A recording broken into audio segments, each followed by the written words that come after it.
I don't know if you wanted to talk about those playoff games. As you know, everyone calls me Vegas Dan. Yeah, anybody that's real Uh, close with you, that you're notorious for knowing about your predictions, your picks. Um, I don't know if if this is appropriate, but it's like it's a perfect segue. You talk about Texas, but how do you think Houston Texans looked against the Cleveland Browns yesterday? At the time of recording, this is Sunday night, by the way. But the Houston Texans throttled the Cleveland Browns in that opening wild card game. Dude, I mean, throttled is an understatement. They got absolutely demolished. I mean, Joe Flacco, I was hoping for another run for him, just to see the old guy get it, and he didn't get it. I think we got this romanticized dream as they started to win games. Cam Newton at the beginning of the season said something that got everyone talking about game managers. I mean, I don't even know if he's a game manager. I feel like the teams that he won at, they were managing for him. The defense was You got the best defense of all time. That's your management. All you need to do is go out there and hike the ball. So, I mean, the C.J. Stroud, on the other hand, looked amazing. I don't want to take away his performance by saying Joe Flacco's performance was horrible. C.J. looked like a veteran. He looked like he's been there before. The pressure didn't get to him. The Houston Texans defense looked well. Like, it just looked like he was out there having fun, making the right plays, composed in the pocket. I mean, I think this is the birth of a great quarterback for years to come. He looked real poised. He looked comfortable. He didn't seem like the lights were too bright. He was comfortable in the moment, and I'm so happy for him. I'm happy for D'Amico Ryans because he was the former defensive coordinator of my San Francisco 49ers.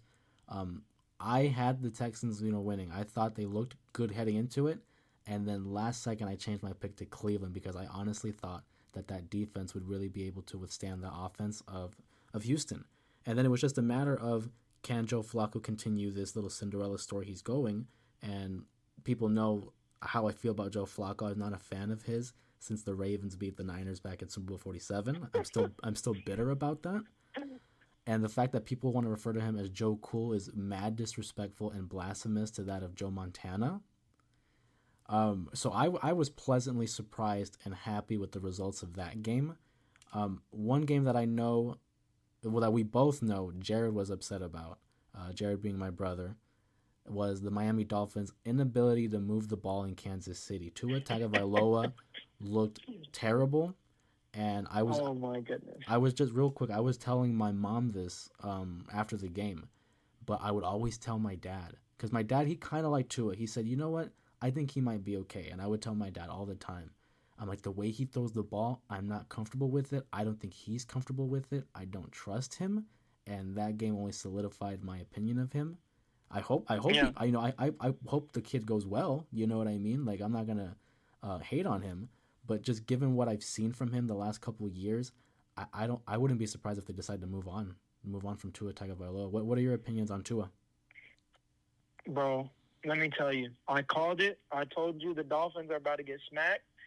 I don't think. First off, I'm a I'll go out and say this. I will say I'm a football casual, and what I mean by that is I watch the highlights, but I'm not able to watch all the games live. So I'll watch highlights and look at stats.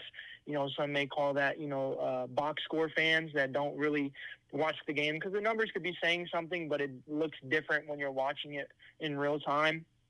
I'll tell you, they were worried about the wrong things. The Dolphins team was talking about the weather, and automatically I knew that their head was in the wrong place. You know, um, you should just be focused on the game.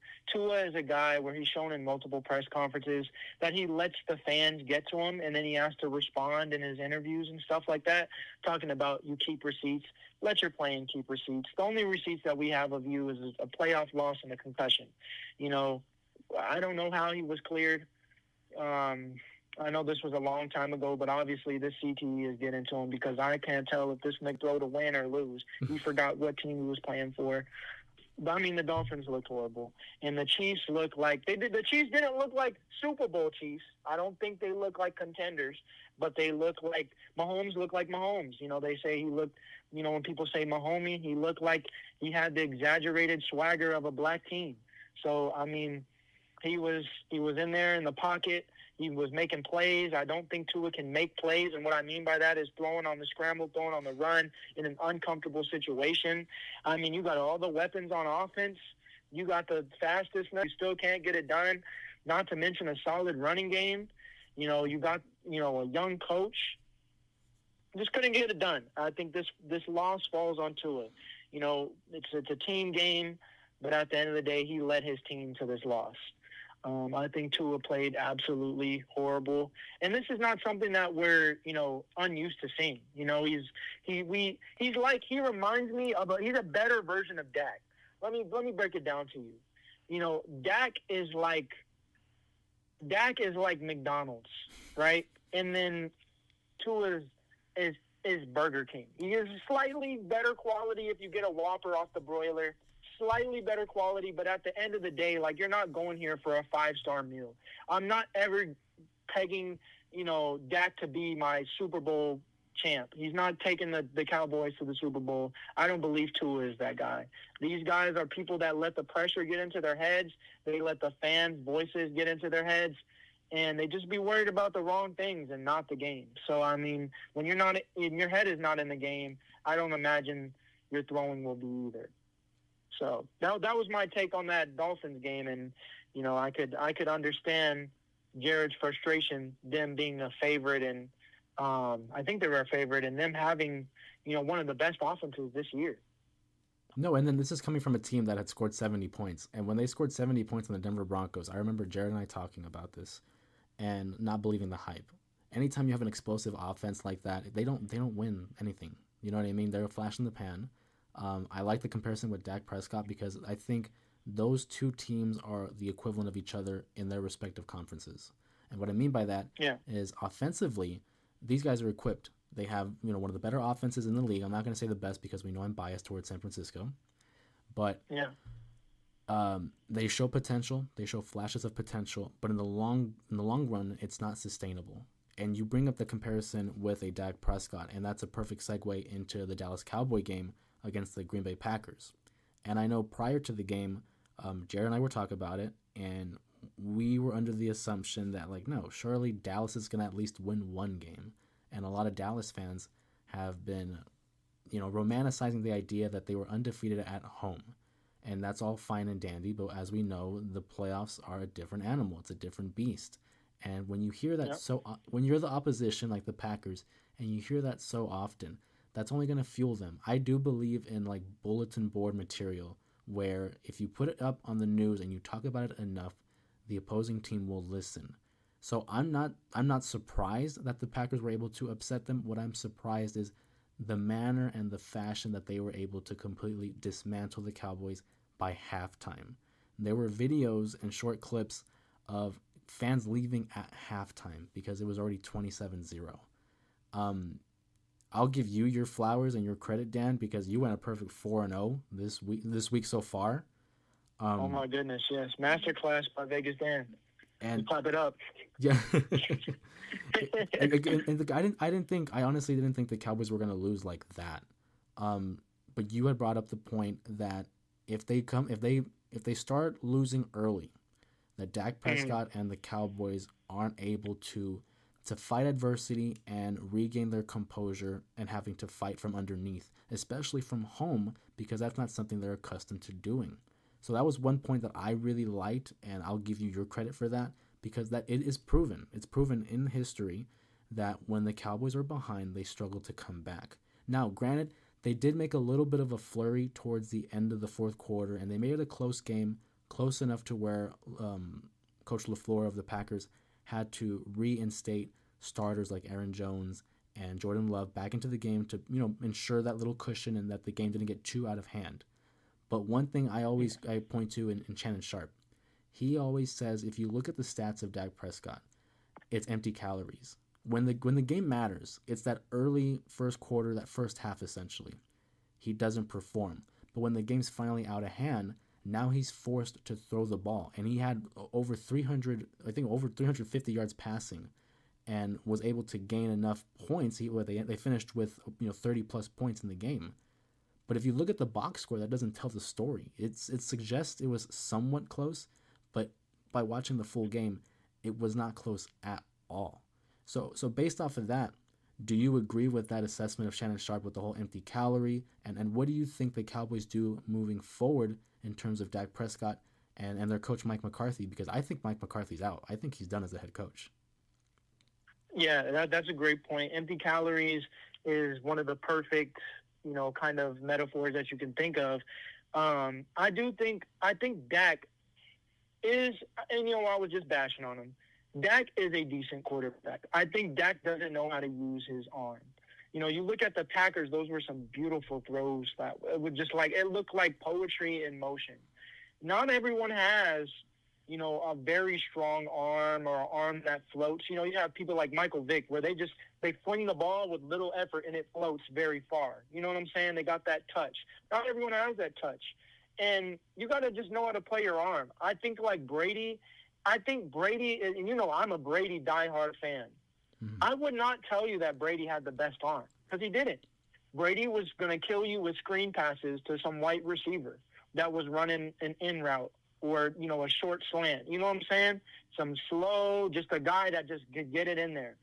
Shout out to all the wide receivers, all-time greats and stuff like that. Yeah, all 20 of them. But when you look at Brady, he's not giving leads in streaks. It's not always a deep ball that wins it. It's to cut the defense down and at least get in field goal range.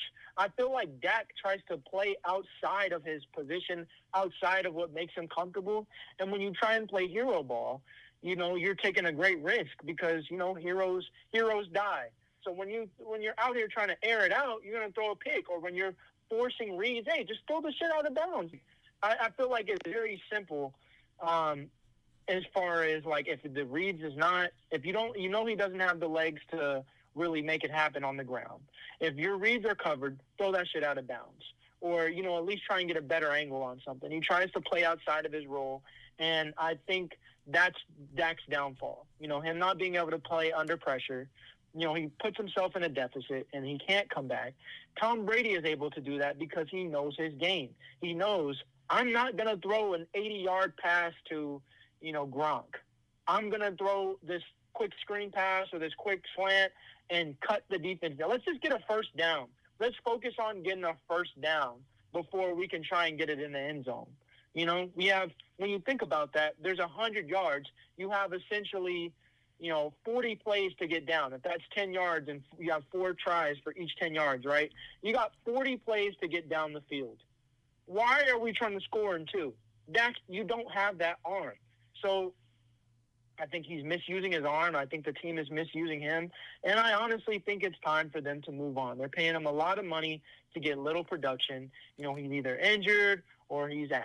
And that's the two sides of the coin. There is no middle ground. There is no, kind of game management Dak. It's just you either get decent Dak or you get injured Dak. Those are the two sides of the coin that you have. So, I feel like they got to move on. I feel like the times is we're going with mobile quarterbacks, or at least someone who can get you some yardage on the ground. You don't have to be a Lamar Jackson, but someone who can use their legs and someone who's comfortable in the pocket.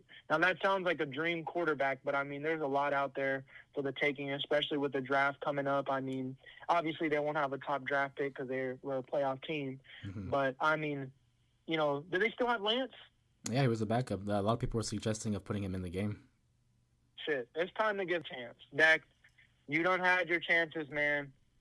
You out here looking like Black Romo. So I can't really, side with him anymore. First it was his wrist, and his hand is hurt. If he decided to play in the game, that's his fault. And then now it's, whatever, the pressure. It's just too many things that you have to worry about with Dak. I just want to win it if I'm the Cowboys. So it's time to give somebody else a chance. He had a great run. I think he'll be a great veteran as far as, being the mentor role. But I don't believe he's a franchise guy.